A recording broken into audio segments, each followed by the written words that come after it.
Olá, seja muito bem-vindo para mais um vídeo, e esse é um vídeo diferente, de curiosidade. Quando a gente estuda física, a gente sempre aprende que se a gente tem um gráfico de velocidade por tempo e quer encontrar a distância, basta calcular a área do gráfico. Mas por que essa técnica funciona? Vamos entender direitinho o que acontece de verdade para essa tática funcionar sempre. Bom, vamos lá.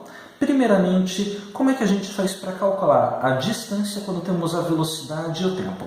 Basta a gente multiplicar a velocidade pelo tempo. Por exemplo, se a gente tem uma velocidade de 12 metros por segundo e anda durante 60 segundos, a nossa distância é de 720 metros.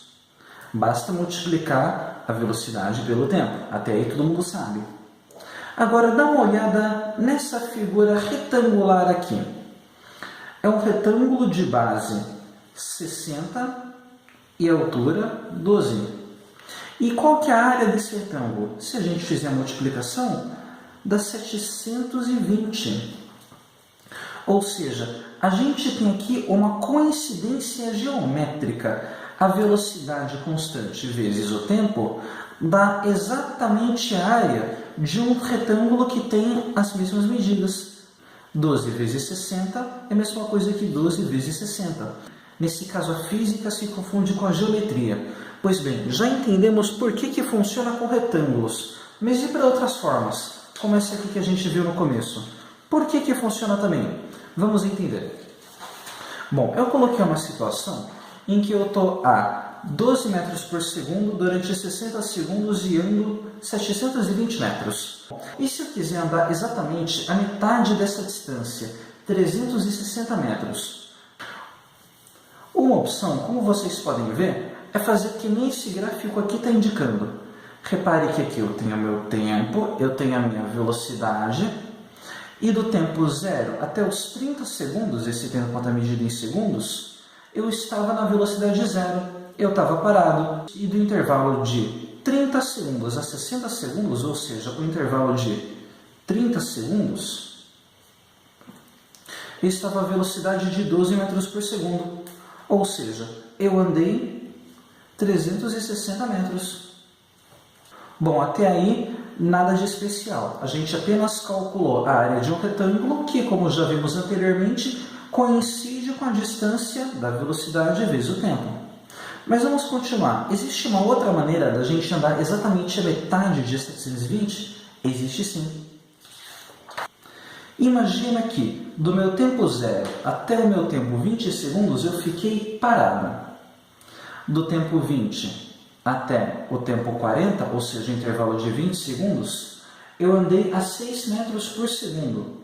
Se eu calcular esse tempo vezes essa velocidade, eu encontro que eu andei 120 metros. E se eu calcular esse tempo vezes essa velocidade, eu calculo que eu andei 240 metros. Ou seja, no aumento de velocidade um pouco mais gradual, eu mantenho a minha mesma variação da distância total, que é 360 metros.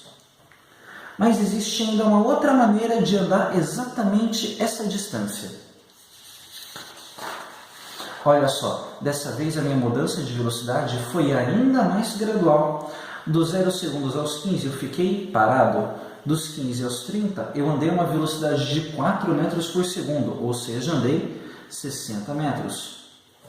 Dos 30 a 45, outro intervalo de 15 segundos, eu andei a 8 metros por segundo, andei 120 metros.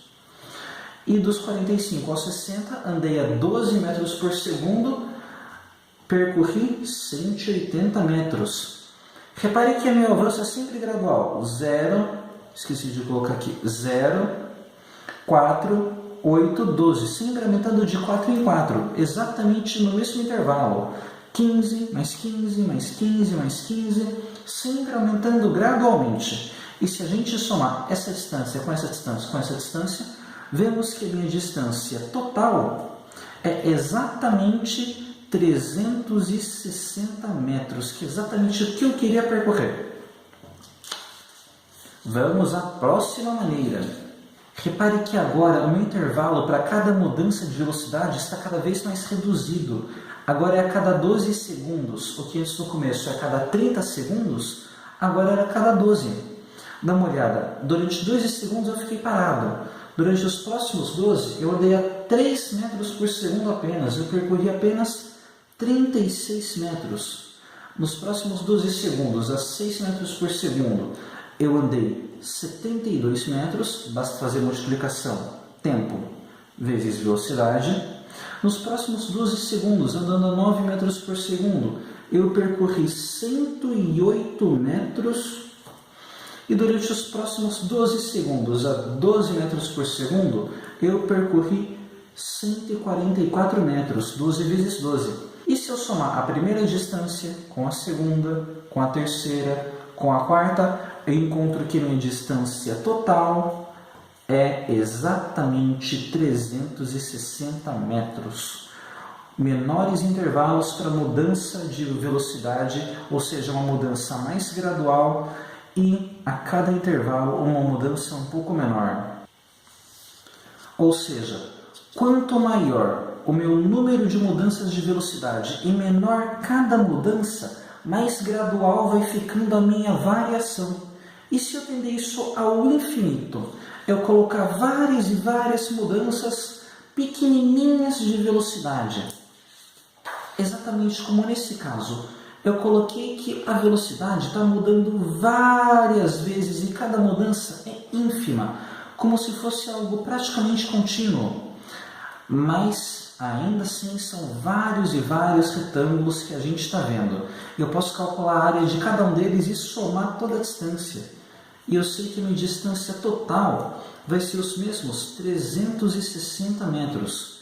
Mas e se eu colocar ainda mais retângulos tão pequenininhos, tão finos que a gente nem vê? Nesse caso, a minha mudança de velocidade vai ser praticamente uma coisa contínua. De modo que de 0 metros por segundo para 12 metros por segundo, no intervalo de 0 a 60 segundos, para eu calcular a minha distância, basta eu calcular a área desse gráfico, porque no fundo são vários e vários retângulos que eu posso calcular a velocidade em cada fração mínima de tempo e que somando tudo dá os mesmos 360 metros, ou seja, simplesmente a área do gráfico. Se você entendeu e gostou dessa explicação, deixa o seu like, comenta aí que você gostou. Se você não entendeu, ficou alguma dúvida e quer saciar essa curiosidade, comenta aí embaixo também, compartilha com seus amigos e bons estudos.